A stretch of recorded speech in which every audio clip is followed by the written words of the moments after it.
சென்னையில் தக்காளியின் விலை கடுமையாக உயர்ந்துள்ளது. இதற்கு என்ன காரணம்? வரும் நாட்களில் விலை எப்படி இருக்கும்? இப்போது பார்க்கலாம். உணவில் தவிர்க்க முடியாத காய்கறிகளில் ஒன்றாக தக்காளி உள்ளது. ஆனால் தக்காளி வாங்க இப்போதெல்லாம் தயங்கும் சூழல் நிலவுகிறது. இதற்கு காரணம் 1 கிலோ தக்காளி விலை இப்போது 100 ரூபாயை தாண்டியுள்ளது. சென்னை கோயம்பேடு சந்தையில் மொத்த விலையில் 1 கிலோ 80 ரூபாயாகவும், வெளி சந்தையில் சில்லறை விலையில் 110 ரூபாய் வரையும் விற்கப்படுகிறது. இதனால் ஏழை நடுத்தர மக்கள் கடுமையாக பாதிக்கப்பட்டுள்ளனர். ரேட் ரொம்ப அதிகமாகுது. ஒன்று வெங்காய விலை ஏறுது, இல்லை தக்காளி விலை ஏறுது. ஏதாவது ஒரு விலை ஏறி தான் ஆகுது. அப்புறம் நாங்கள் என்ன பொதுமக்கள் வாங்கி சாப்பிட்டு தான் ஆகணும்.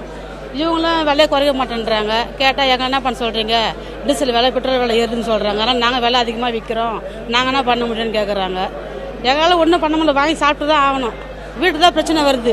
நான் இவ்வளோ காசு தக்காளி கொடுத்து வாங்குறேன், கம்மியாக போட்டால் குழம்பு நல்லா இல்லை, என்ன பண்ணுறது? தக்காளி விலை கம்மி பண்ணணும். வெளியில் வீட்டு பக்கத்தில் வாங்கும்போது 150 ரூபாலாம் சொல்கிறாங்க. ஸோ அதனால தான் நான் எப்போவுமே கோயம்பேடு மார்க்கெட் வர மாட்டேன். இன்றைக்கி நான் வந்திருக்கேன் அப்படின்ற மெயின் காரணம் தக்காளி விலை ரொம்ப அதிகமாக இருக்கனால தான். சாமானிய மக்களால் வாங்குறது கொஞ்சம் கஷ்டமாக இருக்குது, சிரமமாக இருக்குது.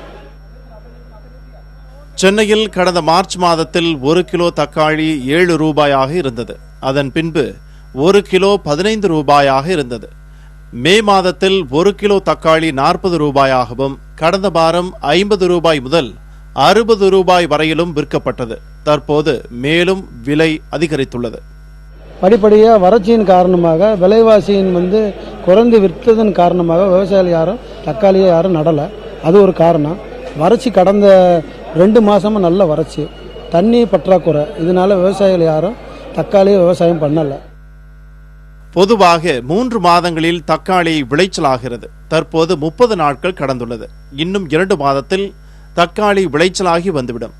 அதன் பின்பு தக்காளி விலை குறைய வாய்ப்பு இருப்பதாக எதிர்பார்க்கப்படுகிறது. தக்காளியை பதப்படுத்தி வைக்கும் வகையில் குளிர்பதன கிடங்கு, நவீன வகையில் குளிர்பதன கிடங்கு அமைத்துக் கொடுக்க வேண்டும் என்பது வியாபாரிகள் மட்டுமின்றி விவசாயிகளின் கோரிக்கையாக இருக்கிறது. புதிய தலைமுறைக்காக ஒளிப்பதிவாளர் தினேஷுடன் வேல் சங்கர்.